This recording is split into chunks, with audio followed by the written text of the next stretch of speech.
I came for the vampire waifu, and I stayed for the heartwarming story. I really don't think they could have ended this show any better than they did. It was kind of one of those things where as it got to that, at pinnacle point of this episode, this finale, I really wasn't sure if it was going to, I guess, push the subject too much to the point where it's unbelievable, or if it was just going to be really cheesy.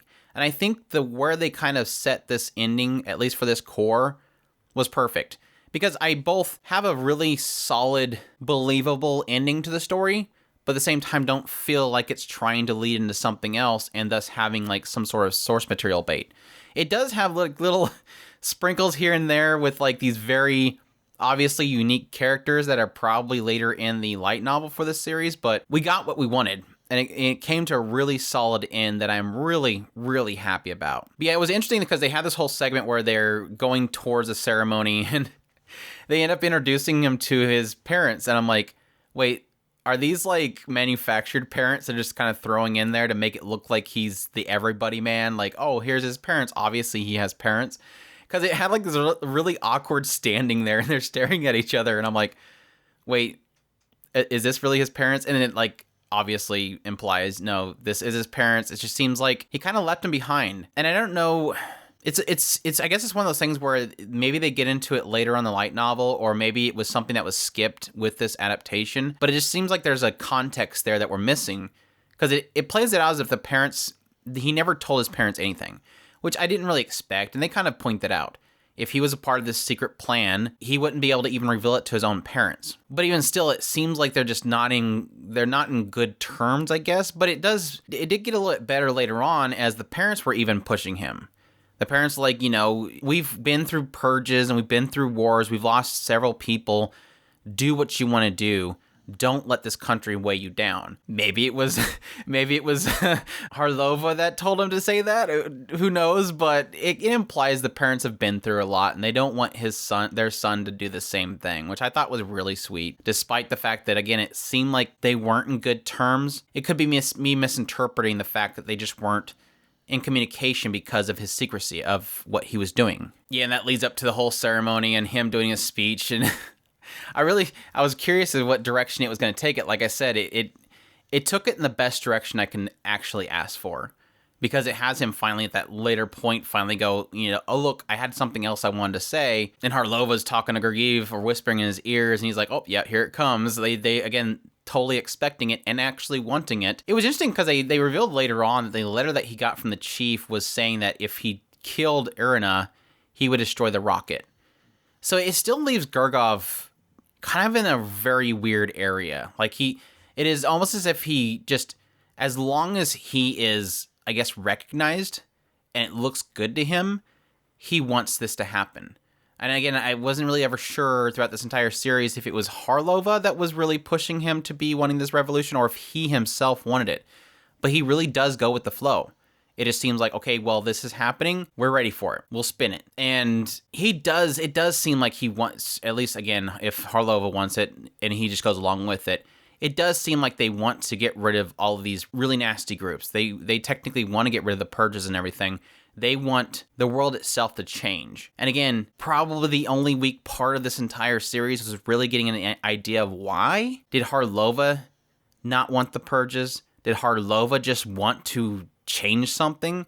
Again, it doesn't really 100% clarify exactly what those two wanted. Did they want change for the sake of being glorified for causing change?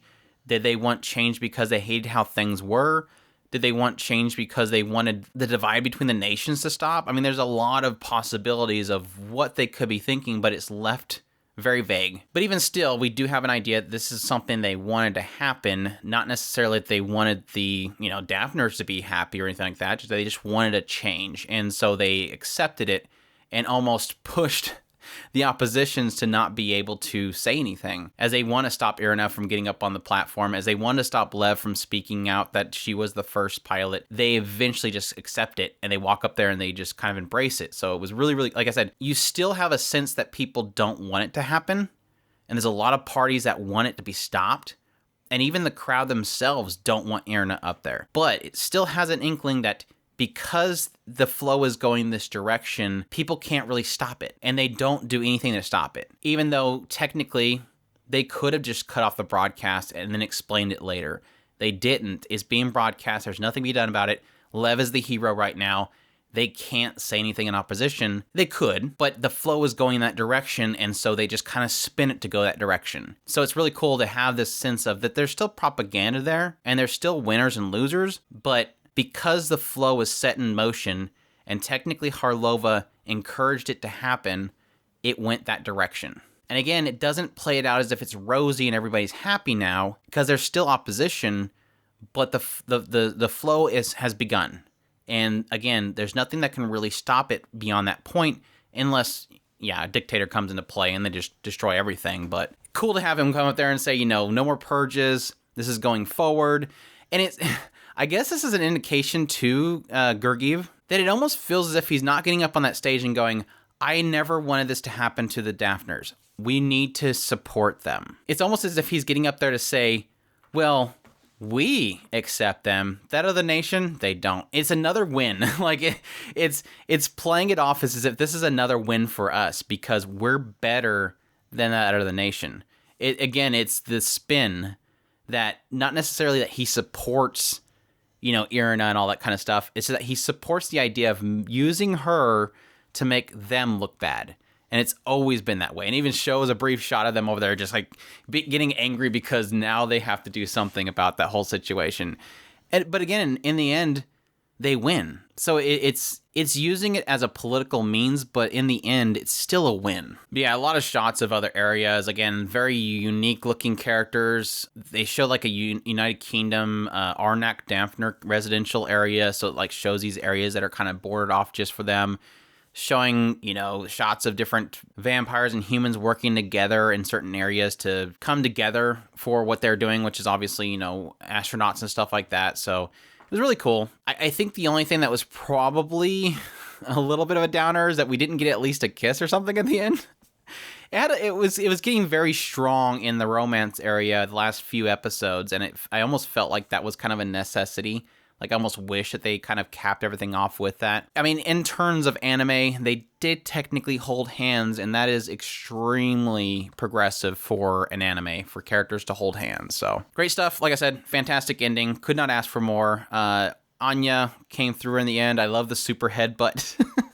Irina's struggles trying to fight against the obviously being out in the sun was super great. Just a nice happy ending, and I could not ask for more. Even though I kind of had feelings like the show could get dark, it never really did. So I kind of had a feeling of a crazy plot twist because they were talking about how they were going to secure the test subject at 3:00, and so it was obvious that because everybody was over at the ceremony, they wanted to execute at the same time because they were going to be away from Irina. And I almost at the time thought it might have been well, maybe they want to secure Lev because he's the test subject. I was going back to the whole Lev is this vampire thing now.